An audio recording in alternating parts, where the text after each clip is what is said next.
Microphone check 1 2 1 2. It's the Faded Podcast. Who the hell are you? I am once again Oscar, and I'm joined once again by Darren. Hi guys, it's been a while. I finally got part 2 of my I Hate Fairyland review out last month. Oh yeah, good video. That was a great video. Thanks, and you'll probably see the final part come out sometime next year. It really depends when I'm able to get a digital copy of the last 10 issues. Yeah, they've been really good. Like the day you drop a video, we're closer to finding a cure for COVID. Your videos are so pure. It's like when your video drops, it's kind of like a trip to the carnival. It's like this magical event. Yeah, something that you can apparently only get once a year. Yeah. I might drop a back issue review of Rocket Raccoon #1 from 2014, which I teased in the end of part 2 of my Fairyland review. You did, yeah. But I don't think we talked. I think we tried making a video in October. I think it's just been pushed back to now, which is kind of close to October anyway. So, but yeah, a lot of stuff been dropped that month. Like one of them is what we're going to talk about. That yeah. So this is the closest we ever talked to an album. Because normally it would be like months and months old, but this is kind of close. This was early October. Yeah, so we're starting to get there, closer to the release dates. We're being relevant. But I don't mind, like, if we want to talk about 10-year-old albums or something, just whatever we feel like. Yeah, it's our podcast. We do what we want. Yeah. Who are you to tell us what to do? So let's go. Hey! Bryson Tiller, new album, Anniversary. So, Bryson Tiller, for those who don't know, he's like one of the most, dare I say, influential in the R&B phase of the last 5 years. Like, he feels like that one best friend that you talk to about relationship issues or in a bad moment in your life, and he's just there giving you advice. And he portrays that in his R&B and rap style, and when you listen to the music, it helps you think through your decisions and goals. It's like one of those moments. So way back in over like 5 years ago, his biggest song dropped called Don't. You all probably heard it. It touched the hearts of millions and millions of people on Vine. Remember that, dudes? It's like when something happens and then they'll say, don't, and then the bass drops, like, oh! That was an amazing moment. R.I.P. to Vine. And then later on, months later, he drops a modern R&B classic, dare I say it, that's a fact, called Trap Soul. The world fell in love with that album because of this sound he was presenting, and that name itself, Trap Soul, is literally what the genre is and what it became now. I'm not saying like he did not start it, because other people were doing it at the time, where it's the whole singing and rapping at the same time. Because we had Tory Lanez, Travis Scott, maybe a bit, Miguel, maybe we can put The Weeknd in that a little bit. Probably, yeah. Put that in. But if we go way back, we might say T-Pain started all of that. But I'd say Bryson helped take that genre and style and did a little twist to it. He was able to stand out. Standing out, he did. Okay, his music is a big reflection on relationship issues, the past, and mistakes he made.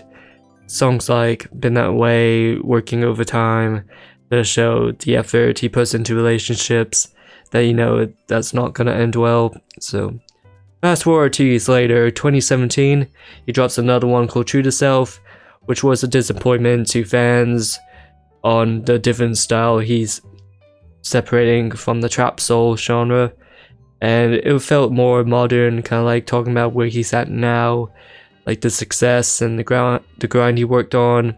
But I think like it was like a lot of tracks felt bloated, and there were some good moments on it, but comparing that to Trap Soul felt more honest, believable, and relatable to the fans to pick up on. But Seems like it's a fact to follow. Yeah, like, I don't blame them, because I don't blame Bryson wanting to do something else, because I don't want another Trap Soul. I just like it for how pure it is, and it still holds up. So we're talking 3 years later, October 2020, we got this new one, and Anniversary, so the name and the cover is kind of like a little shock to me. Not that like, oh, I'm excited, but it's kind of like, huh. It's this cover art, and it's kind of like a mirror image of Trap Soul with, he has a hat on, his body is switched opposite, the color's blue, and there's only 10 songs on it, which is kind of like, huh, after 3 years, so maybe there's gonna be something else in the future. Or it's just quality over quantity for this album. It could be, yeah. But the first song picking up, Years Go By, which is basically, yeah, which is true, years has gone by, and he's kind of speaking to it like it's a relationship, like with this girl, like where he's at now, and talking about the things that he heard. He came in hard. Sound like he's been absent from music. Just giving like a quick recap on what's been going on.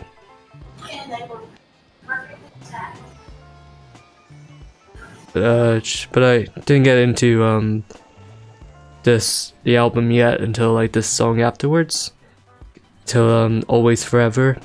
The song, like how soft his voice is, that's been like a recurring thing, and his singing is so intimate and apologetic. The lyrics they do sound like he's both talking to this girl about where he was, but also it's kind of like talking to the fans as well, kind of like comparing the two. It's like, if it's kind of like, oh, he's been gone for so long, it's kind of like, oh, I'm sorry for all this and that, here's where I'm at now, everything's okay, sort of situation.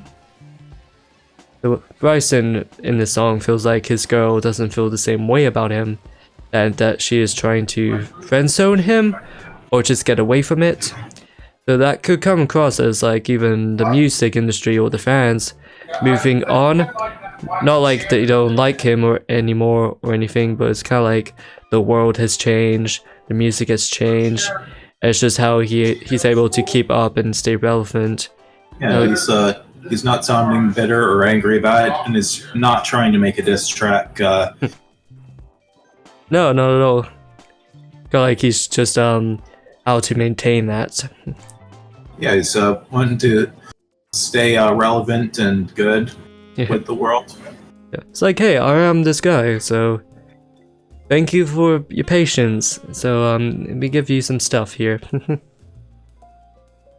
The song "I'm Ready for You." Oh, that's when he started picking up on the vocals. Like he was hitting the high notes here, while sounding low key at the same time. It's like, how is that possible?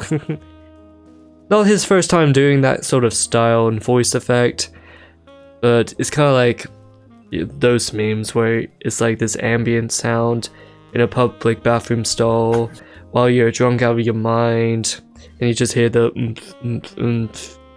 like bass music in the background. What are you talking about? That's how I feel like with that song. Okay, can you imagine if this song came out when Vine was still relevant? Oh, yeah. Like, are there TikTokers that use these songs in their TikToks? I know TikTok brought back "Don't," which is kind of like, normally I would be mad, but I kind of appreciate that they would know that song. They're doing it's like a challenge thing. They have to count until he says the word "don't." So you get that certain pause, and then it was kind of hard to like start saying that at the same time as him. But you know what? I appreciate that. But that's the thing. Like, I haven't heard any people talking about this album. I mean, I know it did well, but I feel like it's been pushed aside because there was other stuff that dropped as well. Like, I guess this means that we're special for talking about it. Yeah, I haven't even seen reviews talking about this much. Maybe like reaction channels and all that, but I haven't seen, you know, the big names like or the world's like going crazy over it, even though they wanted him to drop something. Hey, John Carl, if you are watching this podcast, then it'd be a pretty good idea for you and your dad to do one of your CSM reaction videos on maybe this album to get the word out. Spread the love, spread the positivity. Like, seriously, I know you are watching this, John Carl. Make a CSM Reacts anniversary by Bryson Tiller. Yeah, this is... Like, overall, I fuck with this album. Like, I'm not hard, like, as much as we love the other albums we talked about, but it's kind of like, I appreciate this one for existing. I like its presence. And I'm sure that that Mr. Tiller appreciates us for appreciating his music. Yeah. But this, like what I said earlier, it was the day that album dropped, it was also another album that was highly anticipated. It was 21 Savage and Metro Boomin dropping a sequel to I think I told you before, Savage Mode 2. And it was like, it was a perfect time for Halloween. 21 Savage was this like horror villain as a rapper. It was narrated by Morgan Freeman that came off like a Alfred Hitchcock type of vibe. I felt like everyone was freaking out over that more. Maybe the timing was wrong, or I don't know. But nobody like goes into the room to each other saying, "Oh, I'm gonna drop it on this day. Could you drop on that day?" No, they don't really talk about it. It's just a coincidence. I mean, we'll have to see how the Savage album is doing this month compared to last month. Yeah. I feel like people will still listen to it because I'm still listening to this. This is kind of like a winter album. And then yeah, I mean, Savage Mode 2 is an October album. Yeah, I can honestly see why the album cover is blue. Now that you mention it. That's always a good feeling when it just hits at a certain season and it's kind of like makes it 10 times better. And then you get to the song Things Change. I like how it's more upbeat and more energy to it. I love that. The way he kept rapping and rapping on beat, and then he paused, and then he kept going, and he carried it beautifully. This is the Bryson Tiller I like. Instrumental is kind of like this giant ass speaker, like beating through your body and heart, and his voice and singing just flows right through your soul, and oh, that's so good. I don't know if this got radio play or not. Very much. What to say? Well, if it has, I haven't heard it yet. As a hit, didn't get to yeah. So go on. I mean, if the Weeknd can get airplay, then so can Bryson. Yeah. And then you get to the song Timeless Interlude, and I don't know why we need an interlude for a 10-song album, which is like, this what, is the 30... halfway point. Yeah, but it's like, what, 30 minutes this album was? But, like... Well, I mean, we've gotten through half of the 30 minutes, and now we get an interlude before getting back to the other half.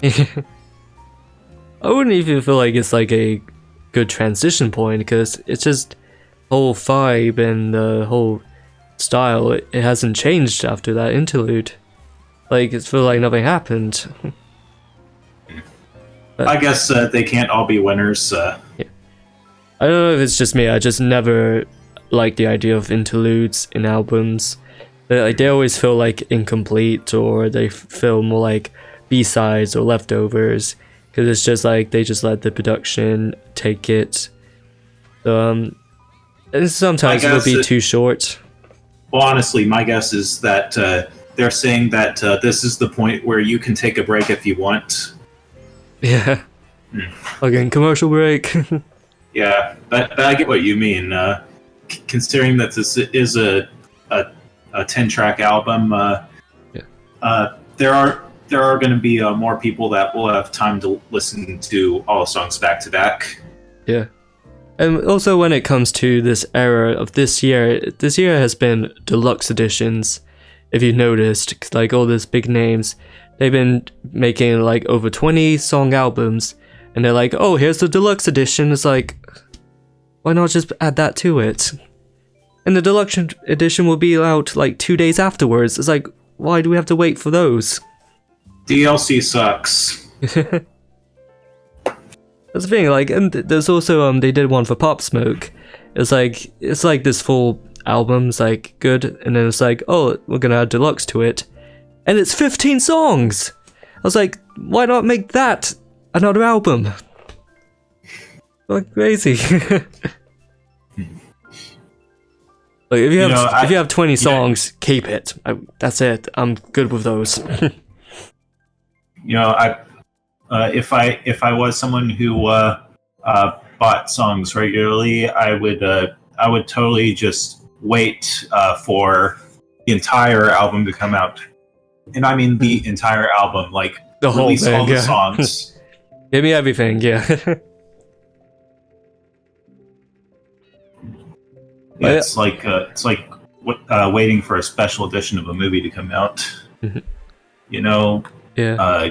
You gotta have the full thing. You just want to experience it all at once. Yeah. That's the thing. I don't like, oh, there's 2 extra songs on there, just slap it on. It's like, just 2? I mean, come on. Now I have to go through the whole thing. Maybe if I wanted to repackage my original copy to someone else. Yeah. I think that's a streaming thing as well. It's like a streaming decision in order to stay relevant for these artists. It's like they'll say like, oh, they'll drop one in March, but they gotta keep the name being mentioned and be on the radio play. But I think they're like, hey, make more songs. We need to do deluxe, that sort of thing. But then you got The Weeknd. God bless him. Like his music is still streaming to this day. But he did drop a deluxe too. But well, that way we can have our weekends be more deluxe and fun. Yeah. But back to it. Timeless Interlude. There's a line I like. It says, he said, they'd be like, do the task right, don't make no mistakes. They negated what I sacrificed. Think I live a flashy life, kind of like he's always been the same person he was to how he still is. He kind of like talked about how he kept his close ones near him, even when he's his big name. So is this like, are those lyrics basically the opposite of what he was saying in Things Change? It seems like that, yeah. So I'm guessing if you listen to those 2 songs back to back, what you can get out of it is like the more things change, the more they stay the same. Exactly, yeah. This is why listening to a full album is important. Yeah. You can't just listen to one song that you hear all the time on your local stations. Yeah. I mean, like that's just like a sample. That is, yeah. That's like a small portion of what he said. It can mean a lot to so many people. Yeah, it's like watching an episode of Avatar: Last Airbender out of order. Sure, maybe the episode is nice on its own, but it's nicer when you watch all the episodes back to back. Yeah. When you know, like, from beginning to end about him. Then you get to Sorrows. Sorrows is great. That was a great song. I love the melody on it. The trap soloing on the song. I really like the instrumental. It just hits you.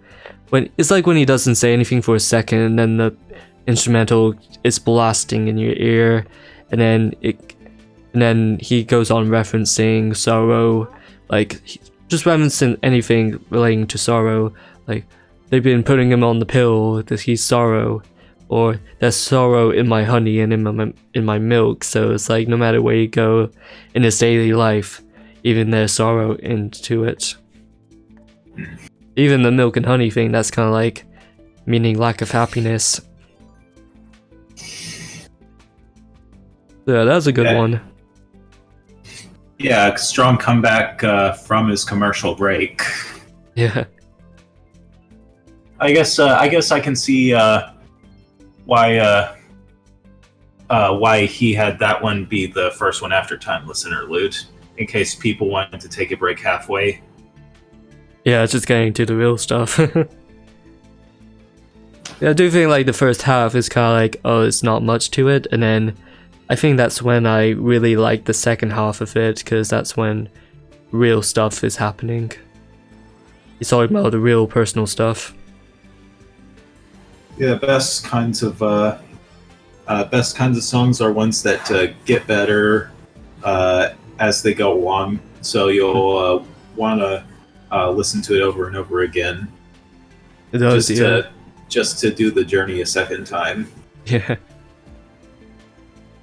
I guess it depends on people when they listen to albums. Like, if it's just one listen, like, that's enough for them. But sometimes I'm like, oh, I want to listen to it again, and you kind of like appreciate it more, or you just understand it, kind of get what it's supposed to be. Like something, it'll take me like there are always the certain songs that you remember the most. That's the thing. Like, I'll like say like I listen to something, like an album, then I'll like, oh, I like this one song. Let me save it in my playlist, and I'll be enjoying that over and over. It's like, no, I really like this one, but is there any more of this stuff like this? So I go back to the album, listen through, and I'll end up, oh, I like this one now. I'll save that, and then repeat.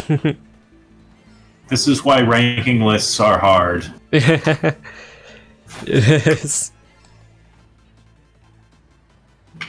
Like, there is no definitive top list of anything. Because everyone has their different opinions, and even if there was a definitive list, it can change when new things are added. Oh yeah. And they'll say stuff like, oh, this is outdated, or oh, this is a modern classic. Those sort of debates. Yeah, and that way it can give Watch Mojo more ad revenue when they redux their list for the upteenth time. Yeah, like top 10 more stuff about this. Top 10 more stuff from the fans. Top 10 R&B song artists of today, and then top 10 R&B song artists of tomorrow. And then another list of that for the next day, and the next day, and the next day. Top 10 songs of this week. Top 10 songs of today. The top 10 weekend songs of the weekend.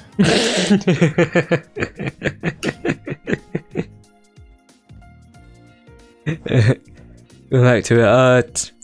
Okay. After Sorrows, then there's Inhale. It's for me, it's like super lo-fi. I can't think of the sample, but I don't know if it's a sample from an old song or not, but I really like it. It's this woman singing. It's kind of like early 2000s or late 90s R&B. He just left that song sink in for you, like the beats and production. It's just this angelic, heavenly sound. You just digest that before he steps in, and then that's when he starts his verse, and then the beat switch again. It's like, now that is transformative content. that should be an interlude, to be honest. Because I feel like he didn't say much to it, so that could be in the interlude where the midway it switched beats. I think that should have been the turning point. Well, no matter where it is, it certainly fits well in this album. Yeah. And he really made it his own. He did, yeah. Should we talk about the only feature on this, Drake? Do you have any thoughts on Drake? Drake! Nothing Drake? definitive.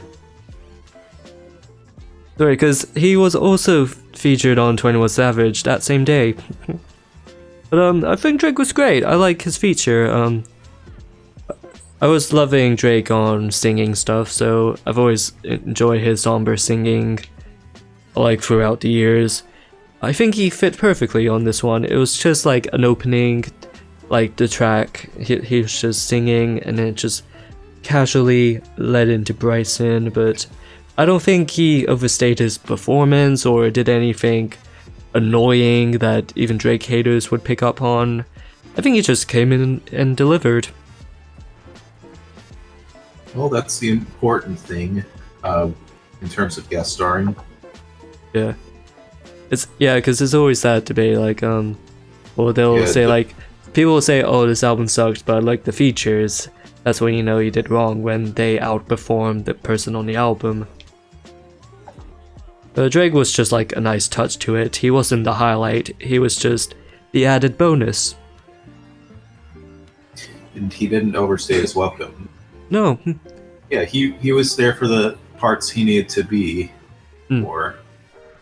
But it's these types of songs, before going in I knew what I was kind of expecting in the album, but it was the total opposite for me, or it just had a twist in it, because like if you listen to Bryson Tiller you kind of know what you're gonna get. If I have to say something a little negative, is that at times, no matter how many times I listen to this, they would all kind of sound the same, and it's kind of hard for me to be like, oh, which one was this one? How did this one go?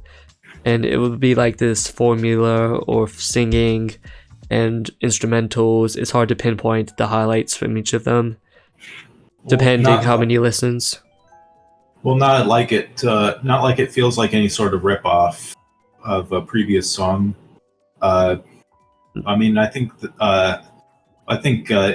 it's just that when you are making songs that continue from one of your previous songs, can be a bit harder to have that stand out on its own while trying to be consistent with the previous song. Right, yeah. They're just trying to stand out. It's a problem with sequels in general. Yeah. Especially with songs. Songs, yeah. There's gotta be a damn good song. This may be my like 7th listen to it, because I like the project, but I do sometimes forget, oh, how did the song go, until I just start listening to it. It's like, oh yeah, production, singing, yeah, I know now. If you say like, oh, how did Timeless began, I'm like, that's how it would sometimes feel like to me. Yeah, you need time to know how Timeless stands out.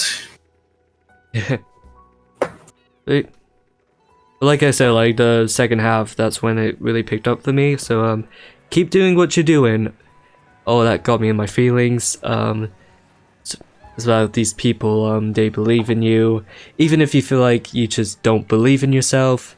and it may came across corny, or they're just saying that to me because, oh, they're family, of course they believe in me. They have to, they just gotta say it, but you just gotta feel in that feeling, yes, they do believe in me. It's like a big achievement or an accomplishment, because you'll get some old people who've been through it all. They've witnessed some shit, experienced some stuff, they've seen people buried in the grave, or they just never seen them ever again, so they just say to you, this young person, say, I believe in you. That kind of got that achievement. And not to mention, we're probably going to become those old people someday, and tell the next generation the same thing. Exactly. So this was like quoting Bryson's grandma. I don't know if she's alive or not, but she was saying, keep doing what you do, and it's an important thing to go by in life.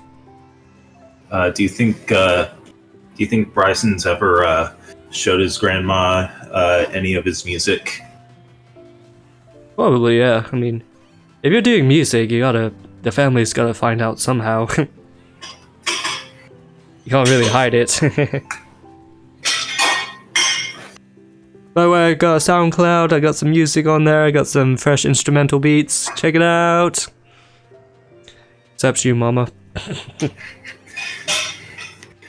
didn't sing on it, but still. Links in the description. Anyone cares. Yeah, I mean, if you're putting something out publicly, you gotta be aware that that people close to you will find out about it. Yeah, because that's what you get, because you're posting something out to the public. Like, after that, they say what they want, so that's kind of on you. Yeah, I mean, think of the people who write some like songs that that you really don't want any kids to listen to. Oh yeah. I always get busted for listening to stuff I shouldn't be listening to. I think it was like parent stuff. It was I listened to Ludacris as a kid, and they're like, "Don't listen to that." So I'm like, Get back to your yeah, now go back to your Itsy Bitsy Spider song. It's like, oh yes, I should listen to that instead of going up. But to be fair, it was like him swearing. It's like, get back, motherfucker, you don't know me like that. Get back, motherfucker. Yeah, I mean, if you're gonna swear in a song, you gotta be smart and sparing about it. Yeah. You can't just drop F-bombs willy-nilly. Bling era.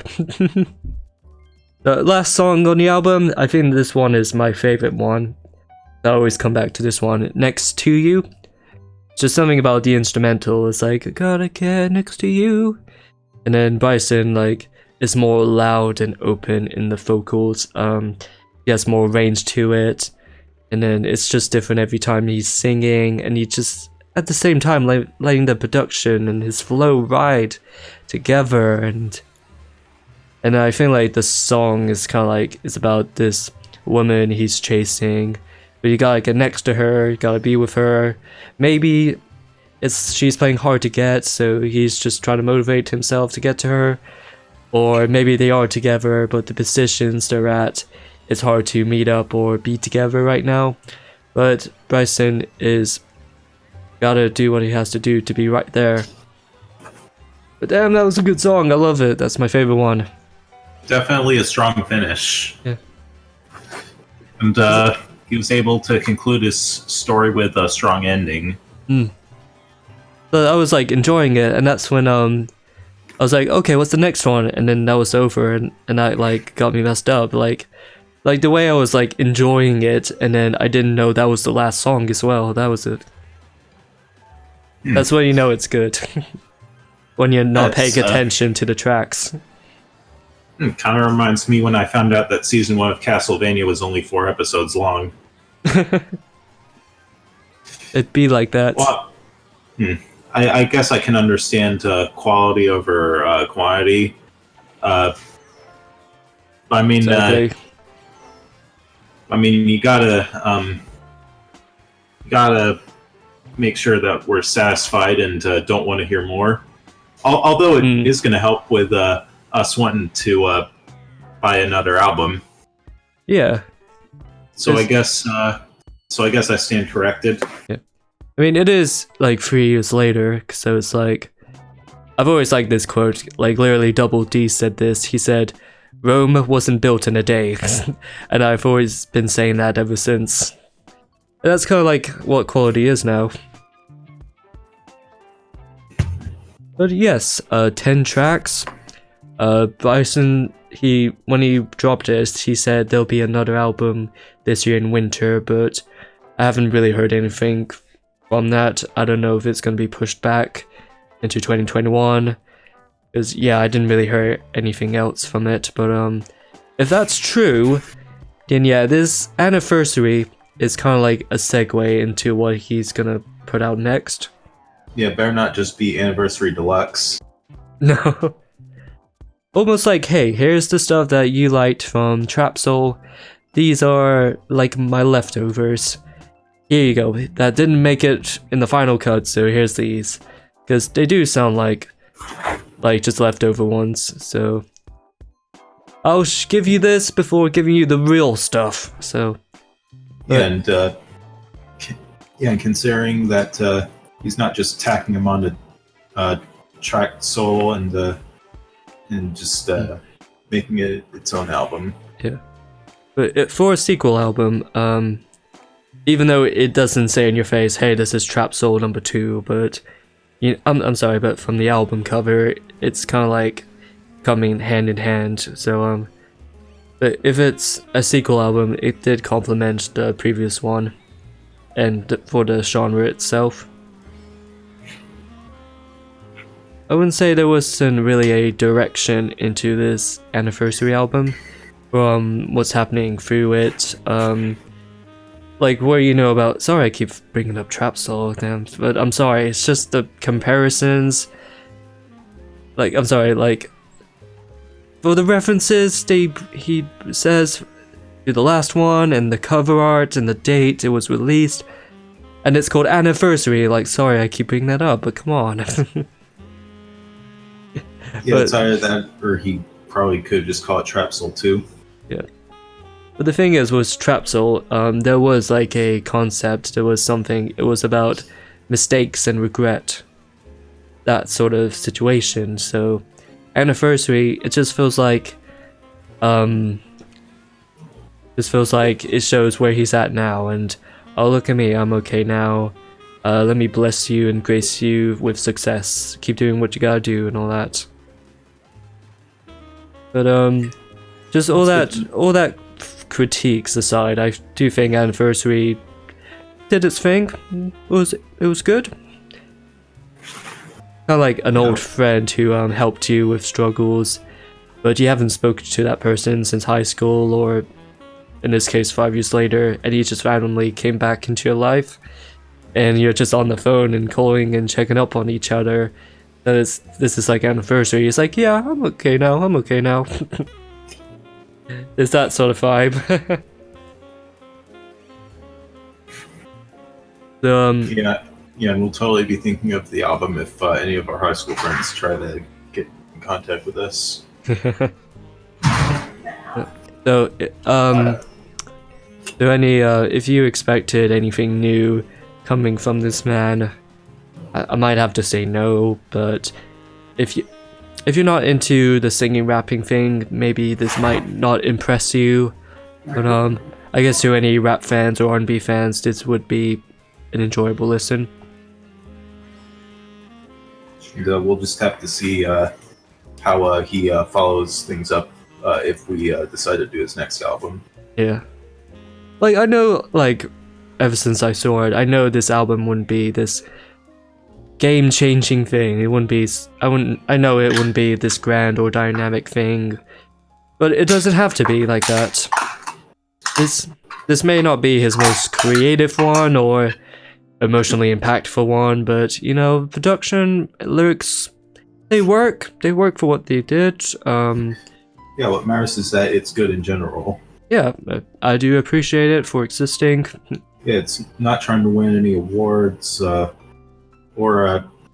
trying to be all show off. It's very kind and honest. It is, yeah. I think his next album is gonna be called Serenity. That sounds pretty trap soul-y, I mean the genre-wise, but we'll see. Maybe he'll step out of his comfort zone and make something new. We just have to find out. Well, if it isn't, then hopefully it'll be a nice new entry in the Trap Soul trilogy. It's just nice to see him back. Yeah, it's always cool when people prove that they still got it. TikTok makes some memes about this. I don't know. Yeah, if any of you guys are on TikTok, you should totally make some TikToks about it. Shout out to TikTok.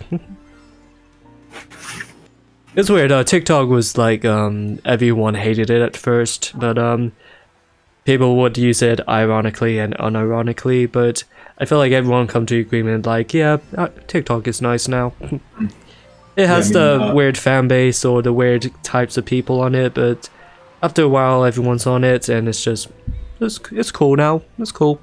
I mean, while I wouldn't say that I'm ever gonna like get on that bandwagon, it is pretty cool that reception has gotten more positive over time. Yeah. Let's be real. If Vine never came out, but TikTok came out during our time, I feel like we would have praised that. Maybe, because... Yeah, we would have, and like all the Vine stars be TikTok stars. Yeah.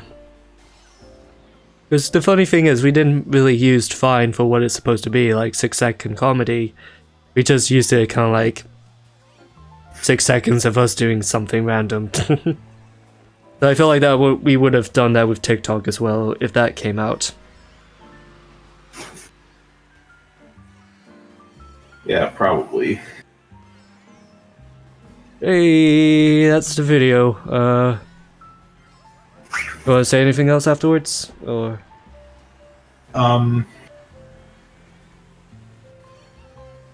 These podcasts that we do make me want to get more into R&B.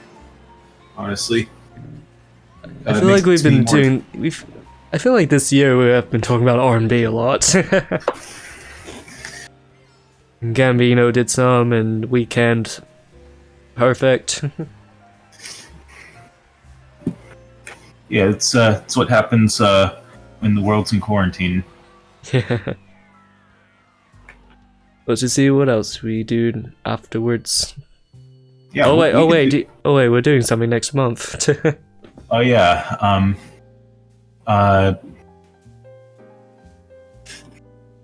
Yeah, we're gonna do the we're gonna talk about Aqua Teen. Yay! Yeah, no use in hiding it. It's we've been waiting to do it for the 20th anniversary of the show, and we hope to get it out on the anniversary day. Yeah, we're gonna be prepped and ready. I hope I can get through it as many DVDs as possible in terms of rewatching the series. Yeah. And if I get any iTunes gift cards, I'm going to use them for some of the seasons that were not released on DVD. Yeah. Like, seriously, Adult Swim needs to bring back physical releases of shows for all their shows except for Rick and Morty, which still gets physical releases. Still, yeah. Was it like a DVD thing for Aqua Teen when you press play all and it literally played all of them at the same time? Yes, it happened in Volume 4. That is genius. We might say goodbye now. Bryson Tiller, go listen to it if you haven't. Yeah, and now that you've heard us praise the album, go listen to it yourself. Yep. Our opinions are not a substitute for the real thing. Yep, say what you want. Feel how you feel. Thank you so much for watching, and we'll see you literally next month. Happy Thanksgiving, y'all. This is epic, is what it is. I'm waiting for her to make a meatwad joke. You know what? This is probably the best thing she's ever done in her career. like even better than when she was on Victorious. Yeah, screw that. Nickelodeon's pissed right now.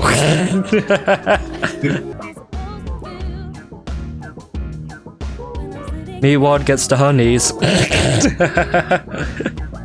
He's traveling in his car, living like a star. On Grande, she's like, my name is... Shake, shake to the mic cooler, the old schooler. You want a trip? I bring it to ya.